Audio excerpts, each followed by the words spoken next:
मुंगेली और सूरजपुर जिला के स्कूल में सूखा राशन वितरण में अनियमितता के जांच कराए जाही। नेता प्रतिपक्ष धर्मलाल कौशिक प्रश्नकाल के दौरान मामला ला सदन में उठाईस। एमा विधानसभा अध्यक्ष डॉक्टर चरणदास महंत के निर्देश में मंत्री जांच कराए के घोषणा करीस। ये सूखा राशन और उस पर भ्रष्टाचार का मामला, सुविधा अनुसार नियम बनाते हैं, सुविधा अनुसार नियम बदलते रहते हैं और मंत्री जी की जब इच्छा आते हैं, पता नहीं उनको भी जानकारी है कि नहीं है, लेकिन उनके अधिकारी बदल देते हैं। तो मैं मंत्री जी से अभी ये जानना चाहता हूं कि सूखा राशन जो सप्लाई अभी जो किया जा रहा है,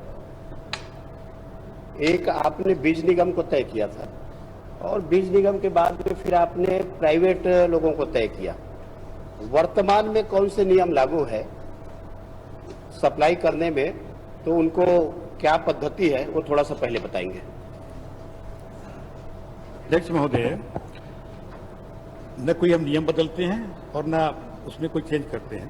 परिस्थितियां जैसे रहती हैं वैसे उसके अनुसार से जो सूखा राशन कार्ड राशन जो बच्चों को देना था, उसमें बच्चों तक राशन पहुंच जाए, ये उसमें व्यवस्था किया गया था। और उसमें कुछ भारत सरकार की कुछ कंपनियां भी उसमें थी और आपने पहले भी उत्तर दिया था जो कि मान रहे थे। वर्तमान में हम चूंकि स्कूल अभी चालू है, इसलिए पक्का भोजन अभी दे रहे हैं।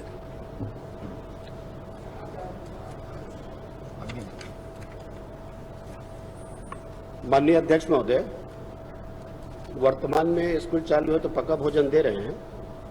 इसमें मैंने इसलिए आपसे पूछा कि नियम क्या है करके। पिछली बार जब मैं प्रश्न लगाया, उसके बाद में कोंडागांव के जिला शिक्षा अधिकारी को आपने निलंबित किया और निलंबित इसलिए किया कि वो नियम का पालन नहीं किया।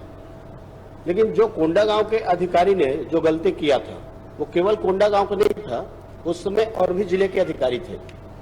मैं उस संदर्भ में प्रश्न लगाया था, विभाग के द्वारा संशोधित कराया गया होगा। इसमें बस्तर का भी है, सूरजपुर का भी है। सेम जो प्रकरण है कोंडागांव का, वो प्रकरण आपके सूरजपुर का भी है। तो मैं आपसे जानना चाहता हूं कि कोंडागांव का आपने अनियमितता के कारण निलंबित किए हैं, तो सूरजपुर के जिला शिक्षा अधिकारी को कब निलंबित करेंगे? माननीय अध्यक्ष महोदय, एक प्रश्न कोंडागांव का है और माननीय अध्यक्ष महोदय, ये कोंडागांव के जो जिला शिक्षा अधिकारी को सस्पेंड किया गया है, उसमें केवल राशन में गड़बड़ी मतलब केवल मात्र नहीं है, उसमें उसके और भी कारण हैं। उसमें जो सस्पेंड किया गया है कोंडागांव जिले के द्वारा जिले के अंतर्गत कलेक्टर के निर्देश के विपरीत 140 व्याख्याताओं को उन्हें ट्रांसफर कर दिया, जो विरोध था। युक्ति प्रकरण भी उन्होंने 89 लोगों को उसमें किया और गलत ढंग से उन्होंने नियुक्ति भी की थी। तो तमाम चीजें हैं। इसकी कलेक्टर ने शिकायत हुई, इसकी शिकायत के बाद कलेक्टर ने इसकी जांच की के बाद उसे दोषी पाया गया और उसको सस्पेंड किया गया। माननीय अध्यक्ष महोदय, ये केवल इसमें सूखा राशन का एक मामला नहीं है, जिसने कलेक्टर ने उसमें जांच की और जांच में दोषी पाया गया, इसे सस्पेंड किया गया। माननीय अध्यक्ष महोदय, मैंने प्रश्न किया है, प्रश्न को आप पढ़ ले, अपना जवाब आप पढ़ ले। आपने उसको जब मैं पूछा था कि बिना टेंडर बुलाए, आपने कहा जी हां, उसके कारण में आपने उसको निलंबित किया। और इसलिए मैंने कहा कि इसमें मैं जो प्रश्न लगाया था उसको सीमित कर दिया गया जिले तक, लेकिन उस समय के जो बाकी जो जिले में जो इसी प्रकार के जो करप्शन किए हैं, भ्रष्टाचार किए हैं, आखिर आप क्यों बचाना चाहते हैं उनको?